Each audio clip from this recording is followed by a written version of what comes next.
with a popper, niggas wanna steal me. I can't bust down proper, make these niggas envy. Crazy how I let the same with that tried to kill me. Still stood on solid principles when these niggas ain't feel me. Need somebody lined up, I get the job done. You ain't know I strip niggas and I rob plugs. Different flavors in this wood having a pilot. What's good, y'all? It's your main man Deykwon, and I'm back with another video for y'all. And in this video, we better be showing y'all a slashing secret that's gonna change your life in 2K22. Now, before we get into the main topic of this video, I'm gonna show a couple clips, and I just want y'all to spot the errors that these players are making. Look, this is number one. Dude just got his shit packed. That's probably you, but we gonna show how to help y'all. And this is another situation right here. One of my teammates going up. Now the dunk actually looked pretty open. Same thing with the other case too. He had a lot of space in front of him. And something you might notice about these clips, they're basically all on fast breaks and dudes are going straight up. Look, he even made the dunk.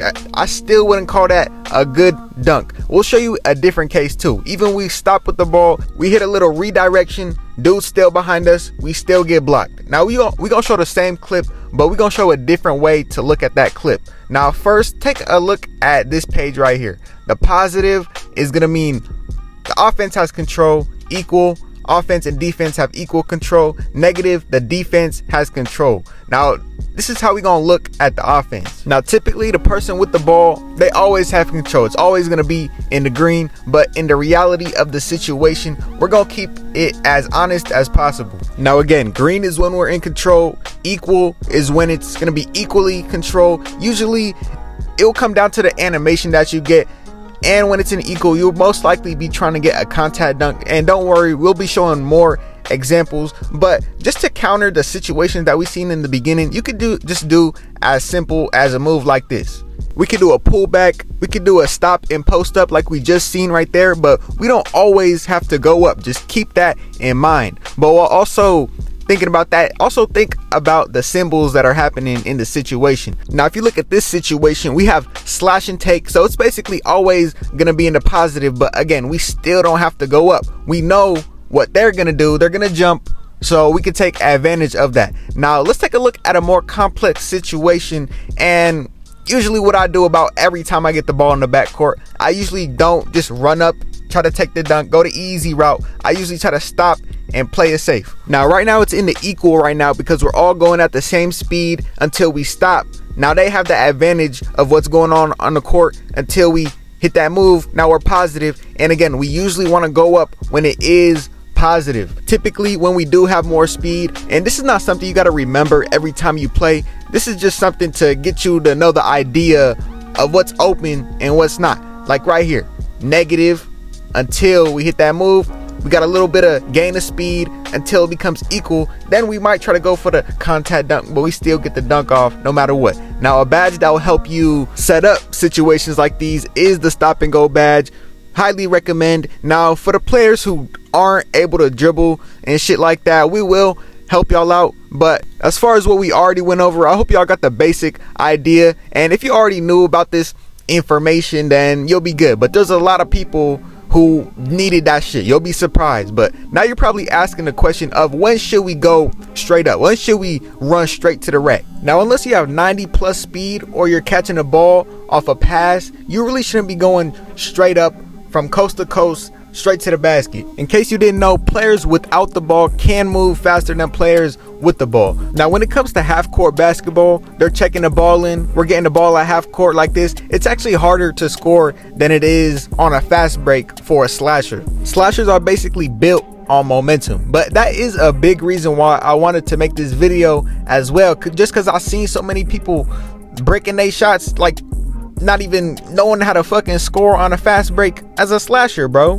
Now with that being the main reason this video was made, let's get into the main topic of this video. Y'all gotta realize we haven't even got to the main topic of the video yet. Now it's gonna start with two words. There's two words that revolve around being a good slasher. They both start with P's: pace and patience. Now the words are actually pretty similar, but they still mean two different things. When it comes to slashing, you gotta have players play on your pace. If some slashers out there were given 1 or 2 possessions, they would honestly probably score on both of those possessions. Now if they were given 5 or 6 possessions? Are they scoring on all of those possessions on the same dude? That's going to be the difference between a good slasher and an even better slasher. They could get people to play on their pace, slow the game down or speed the game up. Now, like we said before, slashers are built on momentum and speed, and basically anything that has to do with speed on offense, slashers are going to have the advantage of. But guess who knows that? Basically everyone. And that's when we take it and use it to our advantage, and that patience comes in. And really, patience should be the main source of your points, and then you use the speed. But now let's talk about the inside part of scoring as a slasher or just a big man. Now, when it comes to the mistakes that are made up inside the post, it's almost the same. It's the same as when it comes to people driving, and that's them being impatient. They want the points and they want it now with no regards of the defense. Now, to have success up in the paint, it's the same way with the driving.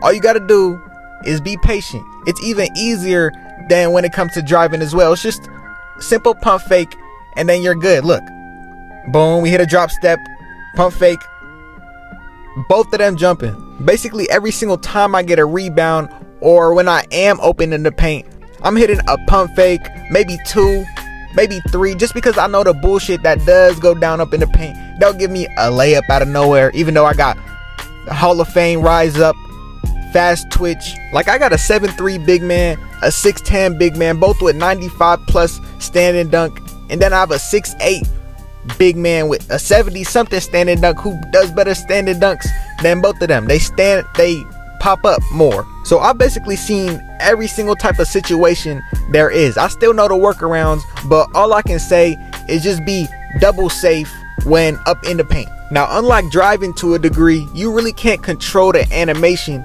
you gonna get. Now, there's situations like we showed in the beginning where if we would have had a different dunk package, or just the other people would have had a different dunk package, the outcome most likely would have been different. Say they had the Scottie Pippen on instead of them dumbass park dunks that was doing, them dumbass rim grades, them dumbass two hand, you feel me? Like, bro, dunk packages do a lot. They will help you cheat different situations you're in you wouldn't believe if you had just a different dunk package. Like, I'm convinced if every slasher in this game watched my channel, they knew what dunk packages to put on, bro, it'd be a scary sight. It ain't even like I'm handing out cheat codes or something. Just if you've been playing the game as long as I have at the position I'm at, then just a lot more shit becomes apparent. But now let's talk a little bit about defense and how those two words, pace, mostly patience, will help you on defense. It's the same thing. Now, when it comes to the more lower level players, you'll know when to jump for a block. But when it comes to guards especially, and just big men that do have higher levels, maybe they're a 90, 97 plus or something, then you could tell then they got some knowledge just about what to do in the paint. Now, when it comes to defense, it definitely becomes more of a chess match. You don't know what the person's gonna do. All you can do is just go off past experiences. If they went up for the dunk 2 times in a row already, you already know to jump. If they didn't go up the last 2 times, then you know not to jump.